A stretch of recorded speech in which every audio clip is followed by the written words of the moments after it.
Hello students, how are you. Deepak tutorials में एक बार फिर आप सभी का स्वागत है।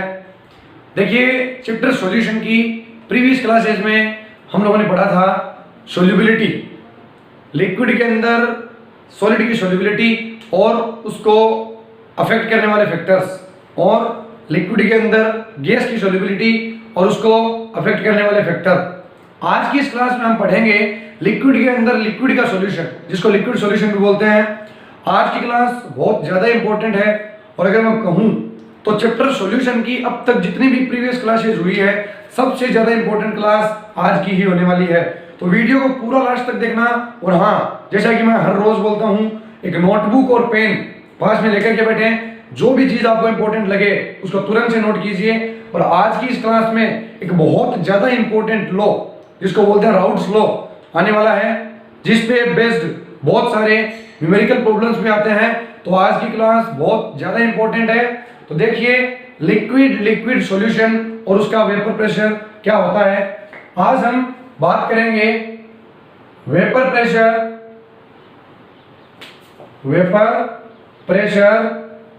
Of liquid solution. आज की हमारी क्लास का जो टॉपिक है वो है vapour pressure of liquid solution, यानी कि द्रव्य विलयन का वाष्प दाब। एक द्रव्य विलयन है, यानी कि एक लिक्विड के अंदर हमने कोई चीज घोली हुई है। क्या घोला हुआ है? वो सॉलिड भी हो सकता है, वो लिक्विड भी हो सकता है, वो गैस भी हो सकता है। उसका वाष्प दाब, उसका वेपर प्रेशर क्या चीज होता है। तो देखिए, इसके लिए सबसे पहले इस टॉपिक को करने से पहले आपको दो टर्म्स पढ़नी है। एक टर्म्स होती है इवेपोरेशन,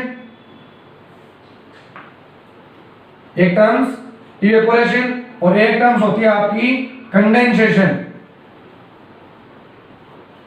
इवेपोरेशन एंड कंडेंसेशन। देखिए, इवेपोरेशन का मतलब होता है वाष्पन, और कंडेंसेशन का मतलब होता है संघनन। इन दोनों टर्म्स का मीन क्या है? इवेपोरेशन और कंडेंसेशन दोनों ही बहुत ज्यादा इंपॉर्टेंट टर्म्स है, जो आपको आनी ही चाहिए अगर आप ये टॉपिक करने जा रहे हो तो देखिए, इसको डिफाइन करने से पहले, इसकी डेफिनेशन देने से पहले मैं आप लोगों को एक एग्जांपल देकर के समझाता हूं, जिससे आपको ये दोनों ही टर्म्स बहुत क्लियर हो जाएगी। देखिए, मैंने यहाँ पर एक कोई कंटेनर लेके रखा है जो ऊपर से एकदम खुला है। इसके ऊपर मैंने कोई भी प्लेट वगैरह कुछ भी नहीं रखा। अब मैंने इसके अंदर ले लिया लिक्विड, ओनली मेरे पास क्या है? लिक्विड ले लिया। जब मैं इसको हीट दूंगा नीचे से, तो क्या होगा? ये जो लिक्विड था, ये वेपर्स बनेगी इसकी, ये गैस इस फेज में जाएगा, यानी कि इस लिक्विड की क्या बन जाएगी? वेपर्स बन जाएगी। और ये वेपर्स बन करके क्या होगी? ऊपर उड़ेगी। यहाँ पे इस सरफेस पे मैंने अभी जैसे कि आपको कहा कि ये कंटेनर जो है वो खुला है, ऊपर से मैंने इसको बंद नहीं किया। अगर मैंने बंद नहीं किया तो इस लिक्विड का जो वेपर्स होगा वो बनता जाएगा, और ये जो प्रोसेस होगा ये अनलिमिटेड टाइम तक चलता जाएगा। क्यों?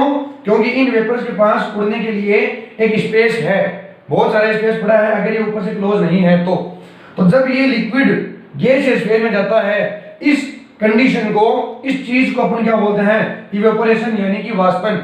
इस द्रव अवस्था का वाष्प अवस्था में जाना क्या होता है? लिक्विड का गैस में कन्वर्ट होना इवेपोरेशन, यानी कि वाष्पन। और ये वाष्पन कंटिन्यूअसली चलता रहेगा। क्यों चलता रहेगा? क्योंकि ये कंटेनर ऊपर से ओपन है, क्लोज नहीं है। क्लियर? अभी कंडीशन नंबर 2 जो मैं आपको दे रहा हूं, मैंने यहीं पर एक ऐसा ही कंटेनर लिया जिसके अंदर मैंने बहुत सारा लिक्विड डाल दिया, और लिक्विड डाल करके अब मैंने इस कंटेनर को ऊपर से क्या कर दिया? क्लोज कर दिया।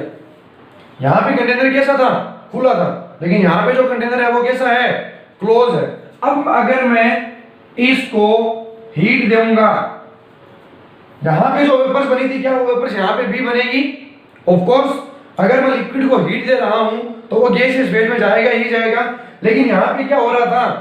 यहाँ पे जो इवेपोरेशन हो रहा था वो अनलिमिटेड टाइम तक हो रहा था। क्यों? क्योंकि ये कंटेनर ऊपर से खुला होने के कारण ये गैस बनकर के उड़ रही थी और इस कंटेनर से बाहर चली जा रही थी। अब देखो, जब मैं इस कंटेनर को हीट दूंगा, ये लिक्विड गैस में बनेगा, लेकिन क्या वो गैस इसके ऊपर से कभी क्रॉस हो सकती है? नहीं हो सकती। क्यों नहीं हो सकती? क्योंकि ये कंटेनर ऊपर से क्लोज है। क्लियर? तो यहाँ पे इवेपोरेशन अनलिमिटेड टाइम तक चल रहा था, लेकिन यहाँ पे एक फिक्स टाइम तक चलेगा, और ज्यादा कंडेंसेशन नहीं हो सकता। क्यों? क्योंकि ये गैस ऊपर से जा नहीं सकती। अब जब भी इस लिक्विड की गैस बनती है तो इस कंटेनर के सबसे नीचे की सरफेस पे जो लिक्विड होता है वो जल्दी गैस बनाता है। तो ये जो गैस बनी थी ये इस लिक्विड की बनी, और ये लिक्विड गैस बनकर के क्या हो गया, ऊपर आ गया, और ये वाली लिक्विड की सरफेस नीचे आ गई। अभी इन गैस के पार्टिकल्स को सबसे कम हीट मिल रही है, और गैस क्या होगा, वापिस टेम्परेचर कम करके किस में आ जाएगी, लिक्विड में आ जाएगी। तो जैसे ये लिक्विड गैस में बनेगा, ये वाली गैस वापस लिक्विड में बनेगी। तो ये गैस अब लिक्विड में बनेगा। क्लियर है ये बात? ध्यान से समझिए। मैंने इस कंटेनर के अंदर लिक्विड लेके रखा, ऊपर से मैंने लगा दिया कंटेनर के प्लेट, उस कंटेनर को मैंने क्लोज कर दिया। अभी जब मैं इस लिक्विड को हीट दूंगा तो वेपर्स तो बनेगी, उसकी इवेपोरेशन तो होगा, लेकिन वो गैसियस फेज के पार्टिकल, वो वेपर्स के अंदर जो पार्टिकल्स होंगे वो इस कंटेनर से बाहर नहीं जा पाएंगे। क्यों बाहर नहीं जा पाएंगे? क्योंकि ऊपर में कुछ प्लेट वगैरह कुछ भी लगी हुई है जिससे कंटेनर क्लोज है। अभी जब ये वेपर्स, जब ये गैस वापस लिक्विड के अंदर आएगी तो नीचे गिरेगी, इस कंटेनर के अंदर गिरेगी। जब ये गैस नीचे गिरेगी तो लिक्विड की उस ऊपरी सरफेस पे एक प्रेशर लगाएगी, चाहे जितना भी प्रेशर होगा वो, लेकिन प्रेशर तो लगेगा। गैस का पार्टिकल था, जब वो लिक्विड में आया तो आते ही लिक्विड की सरफेस पे क्या लगाया, एक प्रेशर लगाया। क्लियर है बात? उस प्रेशर को मैं क्या बोलता हूं, वेपर प्रेशर। उस प्रेशर को क्या बोलते हैं, वेपर प्रेशर, वाष्प दाब। तो क्लियर है वेपर प्रेशर क्या चीज होती है, वाष्प दाब क्या चीज होती है।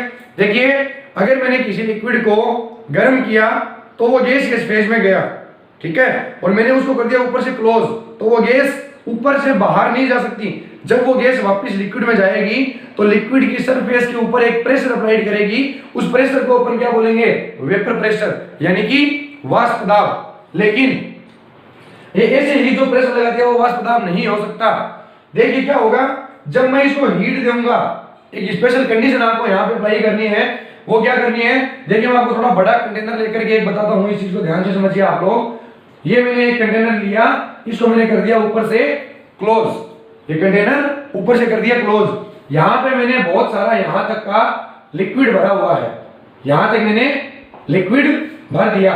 अब जब मैंने इसको हीट प्रोवाइड करवाई, जब मैंने इसको हीट दी तो ये लिक्विड क्या करेगा, गैस बनेगा, और गैस बनकर के यहां आ जाएगा। अब थोड़ी देर बाद क्या होगा, ये गैस वापस लिक्विड में आना स्टार्ट हो जाएगी। लिक्विड कंटिन्यूअसली गैस बन ही रहा है, क्यों? क्योंकि नीचे से हीट मिल रही है, तो लिक्विड बन रहा है गैस में और गैस बन रही है लिक्विड में। एक टाइम ऐसा आएगा जब इस लिक्विड का गैस में बनना और इस गैस का लिक्विड में बनना बराबर हो जाएगा। जितना लिक्विड गैस बन रहा है उतनी की उतनी गैस वापस क्या करेगी, लिक्विड बनेगी। तो जब ये गैस लिक्विड बनेगी उस कंडीशन में, उस कंडीशन को हम क्या बोलते हैं, उस कंडीशन को बोला जाता है इक्विलिब्रियम। इक्विलिब्रियम यानी कि साम्य, एक साम्य क्रिएट हो जाएगा, एक इक्विलिब्रियम क्रिएट हो जाएगा। इक्विलिब्रियम होता क्या है, तो बंद कंटेनर के अंदर जितना लिक्विड गैस में कन्वर्ट हो रहा है उतनी ही गैस वापस लिक्विड में कन्वर्ट हो रही है। दोनों का रेशियो अगर सेम रहेगा तो उस कंडीशन को अपन क्या बोलेंगे, इक्विलिब्रियम कंडीशन बोलेंगे। उस इक्विलिब्रियम कंडीशन के अंदर ये गैसियस पार्टिकल इस लिक्विड सरफेस की सरफेस पे जो प्रेशर अप्लाइड करेंगे उस प्रेशर को अपन क्या बोलेंगे, वेपर प्रेशर बोलेंगे। क्लियर है ये बात? अभी अपन को बात करनी है लिक्विड लिक्विड सॉल्यूशन का vapour pressure. Liquid liquid solution का मतलब एक लिक्विड के अंदर हम लोग दूसरा लिक्विड डिसॉल्व करेंगे, उस सॉल्यूशन का वेपर प्रेशर क्या होगा। देखिए देखिए, वेपर प्रेशर मैंने शॉर्ट में लिख दिया VP only, vapour pressure of liquid liquid solution. एक लिक्विड के अंदर दूसरा लिक्विड आपने घोला, उसका वेपर प्रेशर कैसा होगा, ठीक है। तो देखिए आप इसको सबसे पहले समझिए कि मान लीजिए आपके पास इस कंटेनर में ओनली एक ही लिक्विड है, ओनली एक ही लिक्विड है, और वो लिक्विड में क्या मान लूं, अपना एवरग्रीन लिक्विड जिसको मैं बोल दूं H2O। ठीक है, इसके अंदर मैंने क्या लिया हुआ है, मैंने H2O लिया हुआ है। बताइए क्या ये सॉल्यूशन है? नहीं, ये सॉल्यूशन नहीं है, ये ओनली क्या है, ये ओनली सॉल्वेंट है, यानी कि विलायक है। अब इसके अंदर मैं क्या मिलाने जा रहा हूं, कोई भी एक सॉल्यूट, जो भी कैसा होगा, ये लिक्विड है, H2O लिक्विड में, इसके अंदर दूसरा जो सॉल्यूट मिलाऊंगा वो मैं कैसा मिलाऊंगा, लिक्विड मिलाऊंगा। तो बताइए इस पानी के अंदर मैं क्या मिला सकता हूं? देखिए एल्कोहल मिला सकता हूं, मैं दूध मिल्क मिला सकता हूं, या और भी कोई लिक्विड जो इसके अंदर डिसॉल्व होता है वो कोई भी लिक्विड में मिला सकता हूं। तो मैंने इसके अंदर दूसरे लिक्विड और मिला दी, जिसको मैं इस सिंबल से ऐसे दिखा रहा हूं। ये लीजिए, ये मैंने दूसरा लिक्विड भी मिला दिया और ये बन गया सॉल्यूशन, A+B का सॉल्यूशन बन गया। अब इसके अंदर जो मैंने दूसरा लिक्विड मिलाया है वो दो टाइप का हो सकता है। देखिए एक तो वो हो सकता है वोलेटाइल सॉल्यूट, वोलेटाइल सॉल्यूट हो सकता है, या फिर वो नॉन वोलेटाइल सॉल्यूट भी हो सकता है।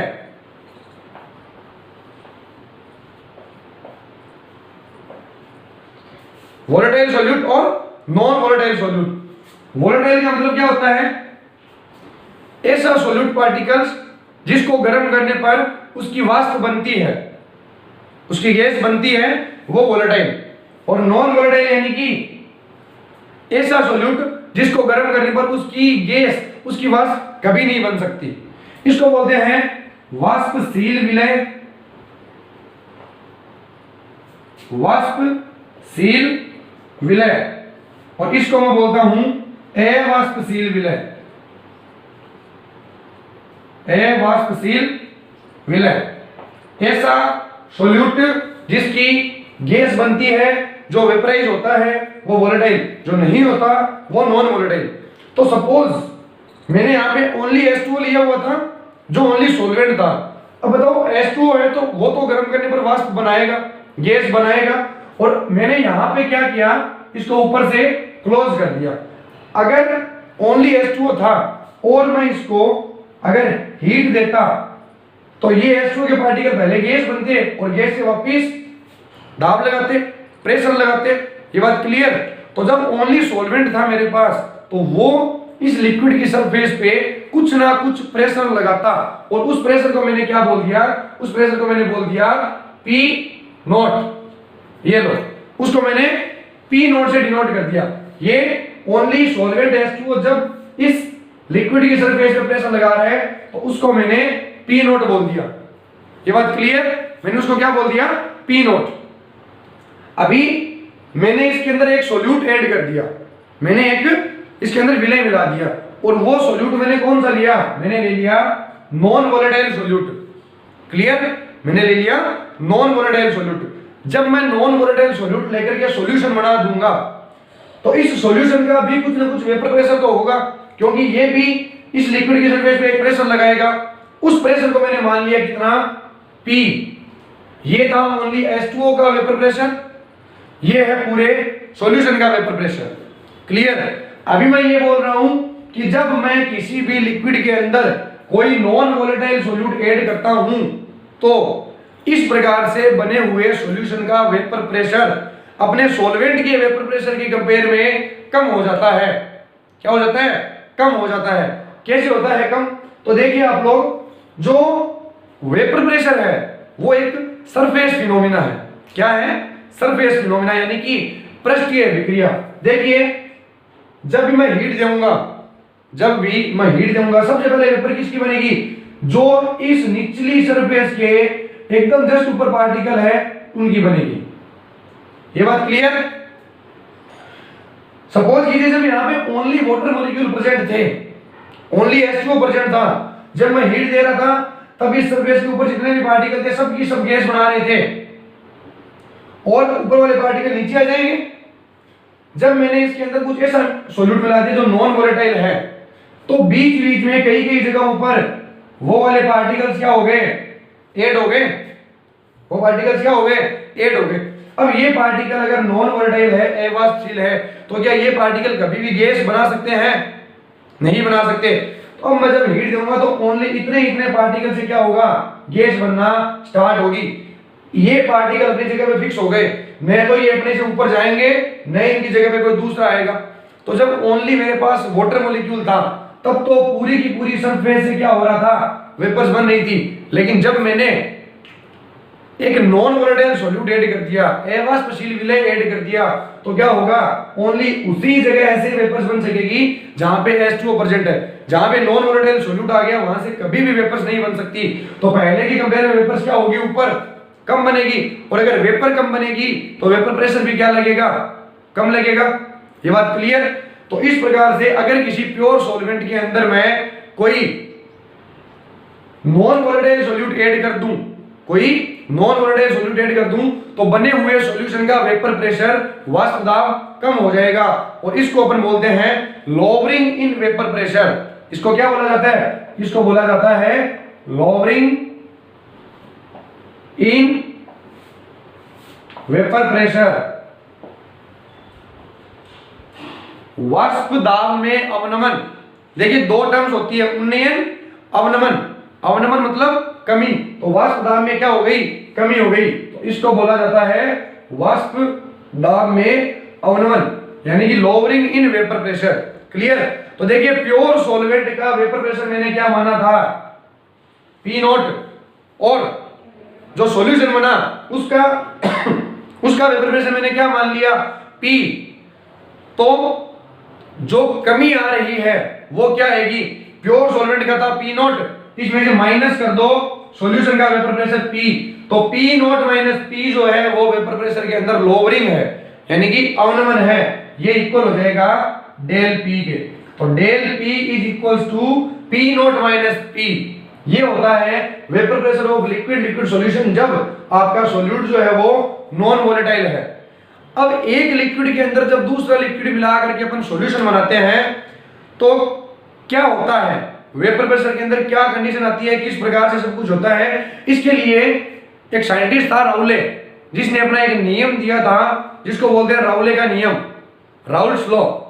बहुत ज्यादा इंपॉर्टेंट है 12th के सिलेबस के लिए। अभी अपन करने जा रहे हैं राउल्स लॉ, तो ध्यान से देखिएगा क्या होता है राउल्स लॉ। तो अभी हम करेंगे राउल्स लॉ। देखिए राउल्स लॉ को करने से पहले आज की क्लास में मैंने आपको जितना पढ़ाया वो पूरा आना आप लोगों को क्लियर है, जरूरी है, आना चाहिए। अगर पीछे की क्लास का वो नहीं आ रहा तो अभी राउल्स लॉ करने से पहले वीडियो को वापस स्टार्टिंग से प्ले कीजिए और जितना अभी तक हम लोगों ने करा है वो पूरा समझिए, उसके बाद अभी अपन करते हैं राउल्स लॉ।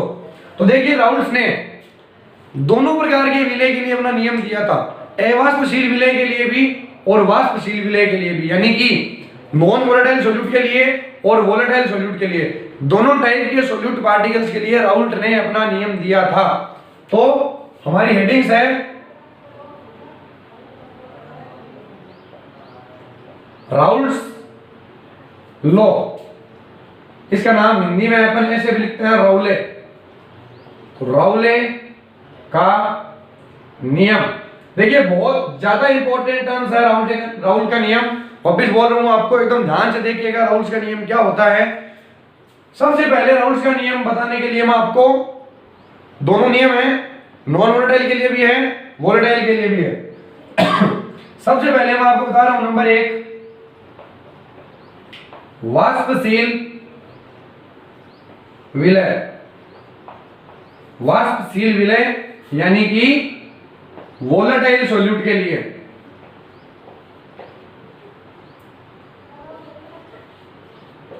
वाष्पशील विलय के लिए या फिर वोलेटाइल सॉल्यूट के लिए।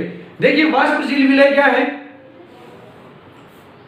ऐसा विलय जिसको जब गर्म करूंगा तो उसकी वेपर्स बनेगी, वो होता है वाष्पशील। वोलेटाइल होता है। तो अगर मैंने किसी कंटेनर के अंदर जो कि बंद है ओनली मैंने H2O लेकर के रखा है तो वो क्या कर रहा था, वेपर प्रेशर लगा रहा था। अभी मैंने इसके अंदर एक सोल्यूट पार्टिकल मिक्स कर दिया, लेकिन वो सोल्यूट भी कैसा है, वोलेटाइल, वाष्पशील है।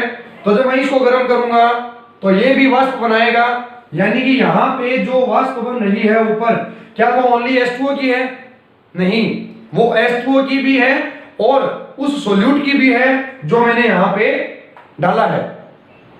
क्लियर। तो यहां पर जो वाष्प दाब लगेगा वो A का भी होगा और बी का भी होगा, ए का भी होगा और बी का भी होगा। क्लियर बात। अब मैथमेटिकली कैसे बताया था राउल्स ने, वो देखिए आप लोग।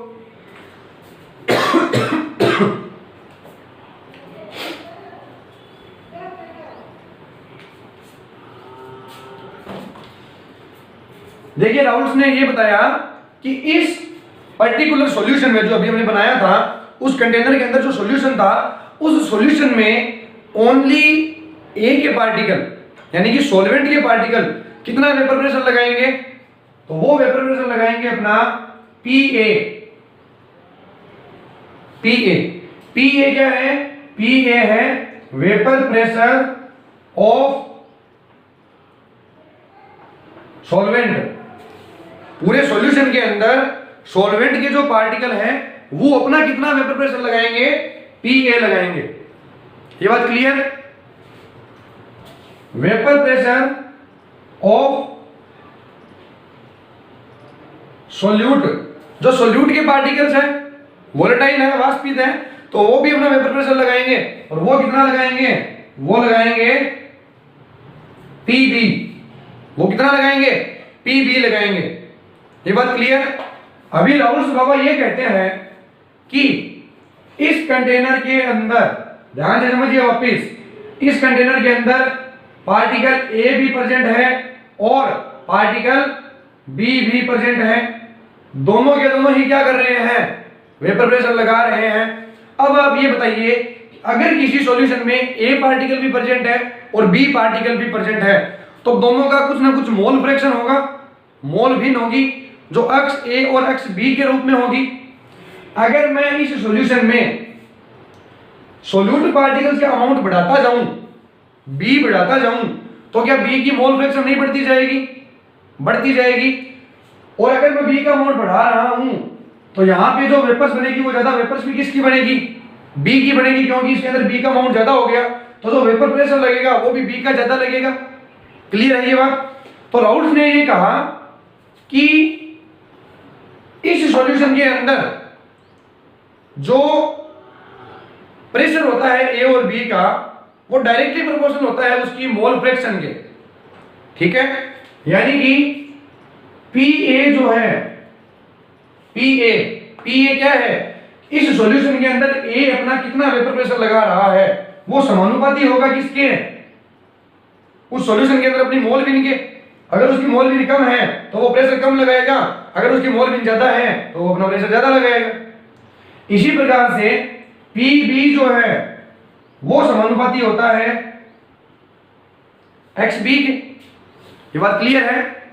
इस सॉल्यूशन के अंदर ए पार्टिकल अपना प्रेशर लगा रहा है पी ए, बी पार्टिकल अपना प्रेशर लगा रहे हैं पी बी। ये दोनों समानुपाती होंगे किसके? अपनी अपनी मोल फ्रैक्शन के।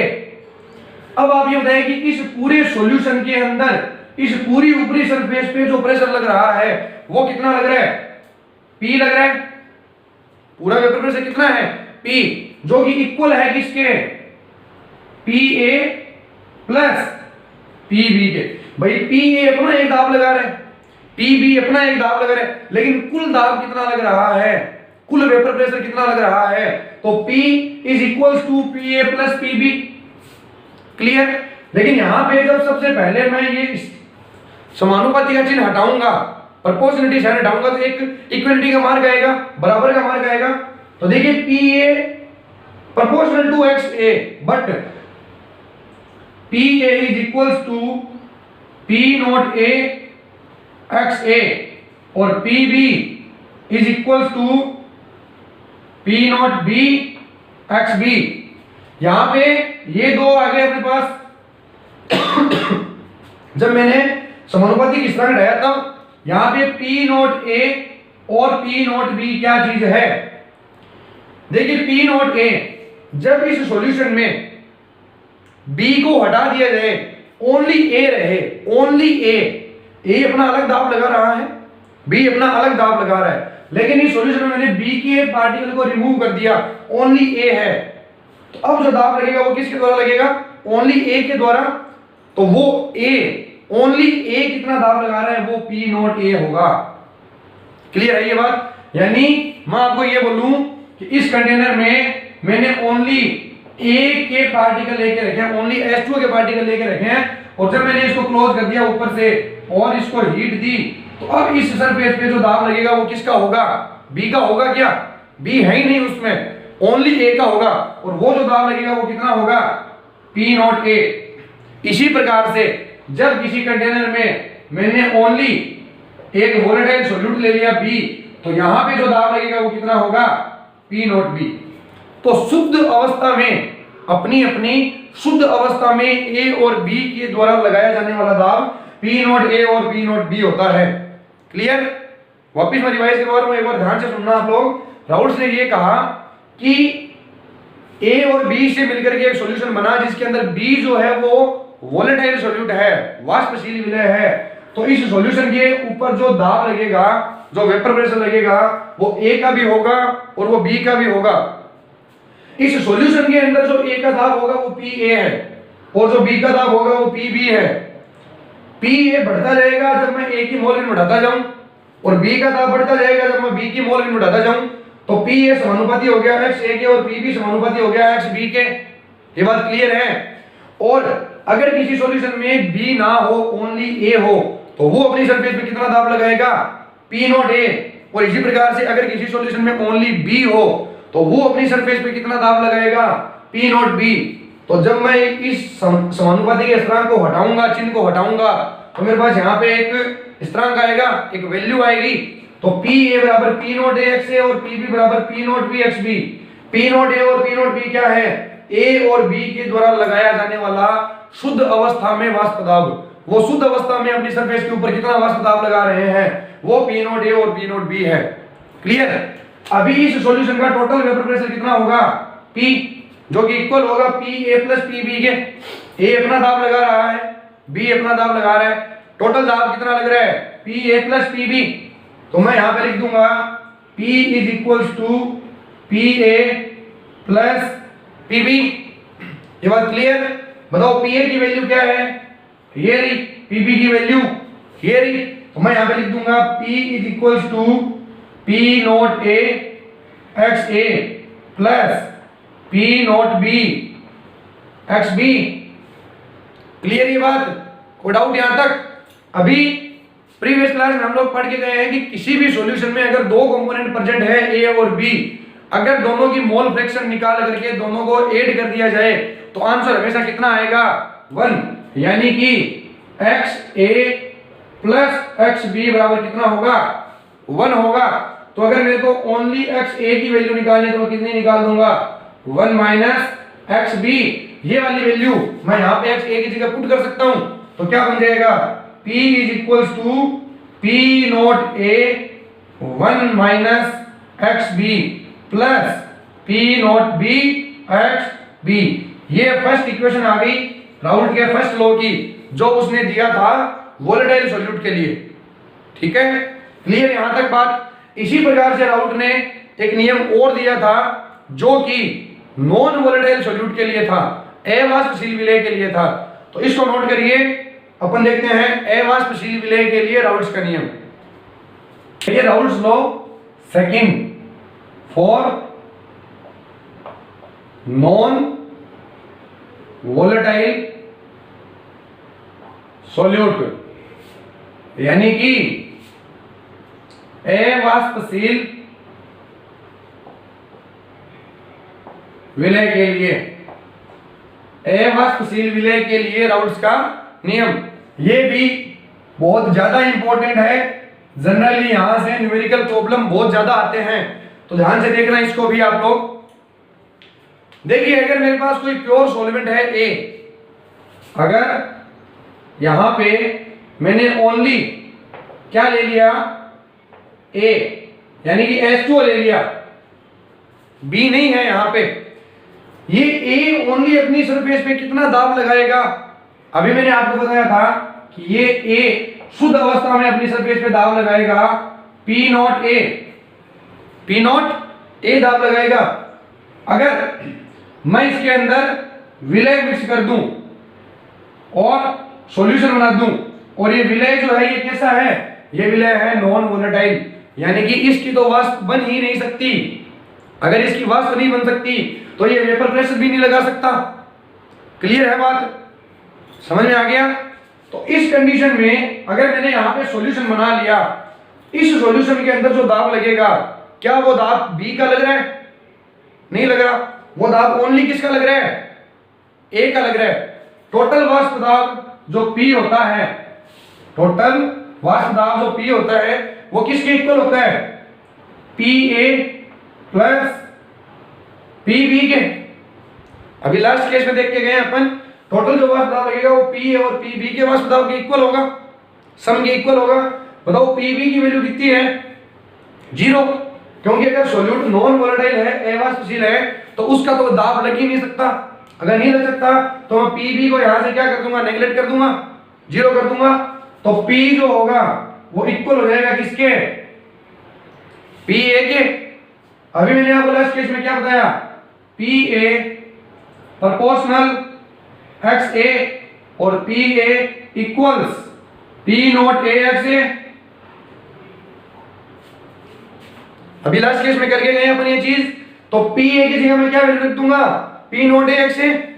तो देखिए P is equals to P not A X A. Clear? बताओ X A plus X B क्या होता है? 1। X A plus X B 1। तो एक्स ए की वैल्यू कितनी आ जाएगी? 1 माइनस एक्स बी। ये वैल्यू लिख दो आप। P is equals to P not A 1 minus X B. Clear? इसको इस वैल्यू से मल्टीप्लाई कर दो तो P is equals to P not A minus P not A X B. Multiplication हो गया। अभी क्या करो? इस वाली वैल्यू को इस वाली वैल्यू को आपस में उपचांतरण कर दो, ट्रांसफर कर दो। इस वाली वैल्यू को लाओ, इधर माइनस में थी तो प्लस में आ जाएगी। P not A X B is equals to, ये पड़ा है इधर पी नॉट ए का पी नॉट ए और ये प्लस इधर है तो ये बन गया माइनस का पी। ये बात क्लियर? और यहां से अगर मेरे को एक्स बी की वैल्यू निकालनी है तो क्या निकल जाएगी? X B is equals to P not A minus P upon P not A. ये है राउल्स का सेकंड लॉ अवाष्पशील विलय के लिए, जिसको आपको डिराइव करना है। ये इसका डेफिनेशन क्या है क्या इसका मतलब? तो देखिए एक्स बी क्या होती है? Mole fraction of B, B का mole fraction. P not A minus P क्या है? वाष्प दाब में अवनमन, वाष्प दाब में कमी। अभी मैंने आपको थोड़ी देर पहले बताया था कि जब किसी सॉल्वेंट के अंदर अगर ऐसा सॉल्यूट मिलाया जाता है जो कि नॉन वोलेटाइल है, जो कि अवाष्पशील है, तो उस सॉल्यूशन के वेपर प्रेशर में, वाष्प दाब में क्या आएगी? कमी आएगी। और उस कमी को अपन क्या बोलते हैं? P not A minus P. इस P not A minus P के अंदर पी नॉट ए का डिवाइड कर दो, इसको क्या बोल देंगे? अपेक्षिक अवनमन, अपेक्षिक अवनमन बोल देंगे। ये बात क्लियर? देखिए वापिस बता रहा हूं आप लोगों को, ध्यान से देखिए, अगर पेच अगर नहीं पता तो यहां पे मैंने प्योर सॉल्वेंट ए लेकर के रखा है, ओनली H2O, ओनली H2O। अगर मैं इस H2O को ताप दूंगा, हीट दूंगा, तो क्या ये H2O यहां पे वाष्प नहीं बनेगा? वाष्प बनाएगा। और ये गैस इस सरफेस पे दाब नहीं लगाएगी? लगाएगी। कितना लगाएगी? P not a. पी का ए का शुद्ध अवस्था में अपनी सतह पर लगाया गया दाब क्या होता है? P not a. बी का शुद्ध अवस्था में अपनी सरफेस पर लगाया गया दाब क्या होता है? P naught B. तो ये ओनली सॉल्वेंट अपनी सरफेस पे कितना दाब लगा रहे हैं? पी नॉट ए लगा रहे हैं। ये बात क्लियर? अभी मैंने इसके अंदर क्या किया? अवाष्पशील यानी कि नॉन वोलेटाइल सॉल्यूट मिला दिया। देखिए क्या पहले जितनी वाष्प बन जाएगी? नहीं बन पाएगी। क्यों? क्योंकि इस सरफेस पे अवाष्पशील विलय आ गए जो कभी वाष्प बना ही नहीं सकते। तो अगर यहाँ पे वाष्प कम बनेगी तो वाष्प दाब भी कम लगेगा। अब जो वाष्प दाब लगेगा वो कितना है? P है। तो पहले P नॉट ए ज्यादा था क्योंकि ज्यादा वाष्प बन रही थी, P कम है क्योंकि कम वाष्प बन रही है। तो वाष्प दाब में अवनमन कितना आया, अवनमन यानी कि लोअरिंग कितनी आई, P not A minus P आई। क्लियर है ये बात। और किसी भी वैल्यू में उसकी इनिशियल वैल्यू का, उसके प्रारंभिक मान का डिवाइड कर दो, एक आपेक्षिक यानी कि रिलेटिव वैल्यू आ जाएगी। ठीक है, जैसे P not A minus P था, इसकी इनिशियल वैल्यू क्या थी, पी नॉट ए, मैंने पी नॉट ए का डिवाइड कर दिया तो क्या आ गया, रिलेटिव वैल्यू आ गई। किसी भी मान के अंदर उसके प्रारंभिक मान का भाग कर दो तो अपेक्षिक वैल्यू आ जाएगी। तो ये क्या आ गया, अपेक्षिक मान आ गया। तो P not A minus P था लोअरिंग इन वेपर प्रेशर, लेकिन P not A minus P upon P not ए क्या है, relative lowering in vapour pressure. इसको अपन क्या बोलते हैं, relative lowering in vapour pressure. तो राउल्स का सेकंड लॉ यही है, ध्यान से सुनना, कि अवाष्पशील विलय युक्त विलयन में विलय की मोल भिन्न उस विलयन के अपेक्षित वाष्प दाब अवनमन के बराबर होती है। इंग्लिश मीडियम में सुनो, किसी भी नॉन वोलेटाइल सॉल्यूट से बने हुए सॉल्यूशन के अंदर सॉल्यूट पार्टिकल की मोल फ्रैक्शन सॉल्यूशन के relative lowering in vapour pressure के इक्वल होती है, यानी कि XB is equals to P not A minus P upon P not A. अगर इसको डेराइव करना है तो ये रही इसकी एक छोटी सी डेरिवेशन। क्लियर है राउल्स का लॉ, कोई डाउट? देखिए राउल्स के लॉ का एक मैथमेटिकली ग्राफ भी बनता है, जो ग्राफ आप लोगों को आना चाहिए। तो ग्राफ देखिए कैसे बनता है, इसको नोट कीजिए पहले। देखिए नेक्स्ट जो है अपना टॉपिक वो है graphical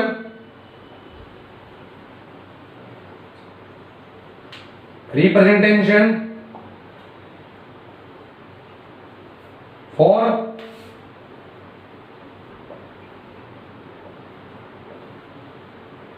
Raoult's law. Graphical representation for Raoult's law. Raoul's के लॉ का आपको ग्राफ बनाना है। देखिए राउल्स का लॉ का ग्राफ बनाने के लिए अपन क्या करेंगे, ये हम लोगों ने लिया एक एक्सिस x और ये हमने लिया एक एक्सिस x और y, दो एक्सिस ले लिए। इसके बाद अपन इस वाले पॉइंट पे वापिस एक एक्सिस लेंगे। ठीक है, यहां पर हम लोग जो ग्राफ बना रहे हैं वो बना रहे हैं मोल फ्रैक्शन और वेपर प्रेशर के बीच में। क्लियर, मोल फ्रैक्शन और वेपर प्रेशर के बीच। देखिए इस वाले पॉइंट पे अपने पास किसी भी सॉल्यूशन में दो पार्टिकल्स होते हैं A और B। इस वाले पे मैंने मान लिया कि XA की वैल्यू 0 है, XA की वैल्यू 0 है, तो XA प्लस XB कितना होता है 1। तो XA की वैल्यू अगर 0 है तो XB की वैल्यू कितनी हो जाएगी 1। क्लियर, जब अपन इस एक्सिस में बढ़ते जाएंगे तो धीरे धीरे XA की वैल्यू तो बढ़ती जा रही है और बढ़ती बढ़ती यहां पर आती आती कितनी हो जाएगी XA इज इक्वल्स टू 1 और XB की वैल्यू 1 से घटते घटते धीरे धीरे कम हो रही है, तो यहां पे आते आते XB की वैल्यू कितनी हो जाएगी 0। क्लियर, इस पे अपन ने क्या ले लिया एक्सिस पे, इस पे हम लोगों ने ले लिया मोल फ्रैक्शन, मोल फ्रैक्शन ले लिया। राउल्स ने क्या कहा कि जब किसी सॉल्यूशन में A और B का मोल फ्रैक्शन बढ़ता जाएगा वैसे वैसे उसका जो पार्शियल प्रेशर होगा वो भी बढ़ता जाएगा। यानी कि A सॉल्यूशन के अंदर कितना वेपर प्रेशर लगा रहे हैं ये डिपेंड करेगा कि A की वेपर प्रेशर A का मोल फ्रैक्शन कितना है। इधर A का मोल फ्रैक्शन इधर से इधर की तरफ बढ़ रहा है, इसका मतलब कि इधर से इधर तक A का वेपर प्रेशर क्या होता जाएगा, बढ़ता जाएगा। क्लियर है ये बात? ये वाली जो लाइन ली है किसके लिए है, ये लिए है PA की। ये किसके लिए है, PA की। क्यों? क्योंकि PA इधर 0 था लेकिन इधर क्या हो गया, बढ़ गया। और यहां पे जो दाब है वो कौन सा है, वो ओनली PA है। यहां पर PB कुछ भी नहीं होगा। क्यों? क्योंकि यहां पे XB की वैल्यू कितनी है 0, तो यहां पे PB कितना होगा 0।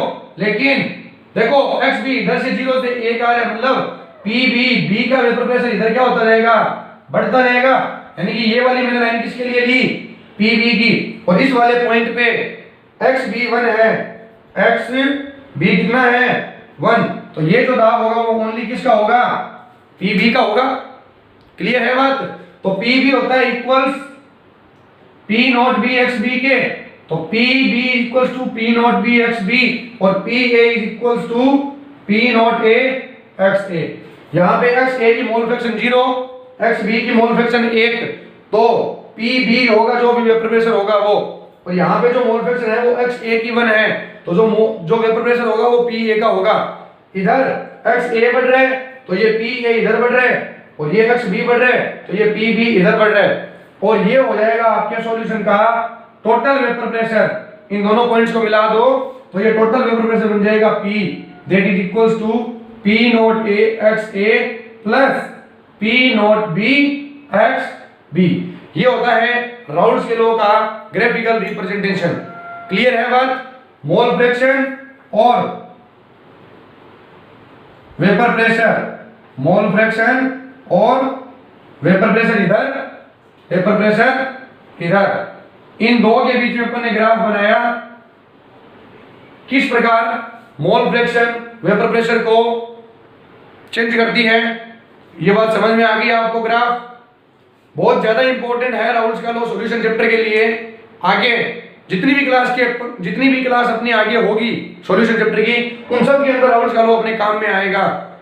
तो आगे की क्लास करने से पहले जरूरी है कि आप सब लोगों को राउल्स का लॉ पूरा आए। तो नेक्स्ट वीडियो आने तक इसको पूरा प्रिपेयर कीजिए एकदम अच्छे से। अगर आपको नहीं समझ में आ रहा तो वापस इसको प्ले कीजिए, और फिर भी अगर कोई डाउट आता है आपके तो आप कमेंट में मेरे को पूछिए, मैं आपको उसका आंसर श्योर दूंगा। और अगर आपको ये समझ में आ गया तो इसको लाइक कर दीजिए, अपने सभी फ्रेंड्स में इसको शेयर कर दीजिए, और चैनल को सब्सक्राइब कर दीजिए, ताकि कोई भी वीडियो आते ही आपके पास नोटिफिकेशन आए और आप घर पे बैठ करके 12th की अच्छे से तैयारी कर सको। धन्यवाद। Thank you for watching.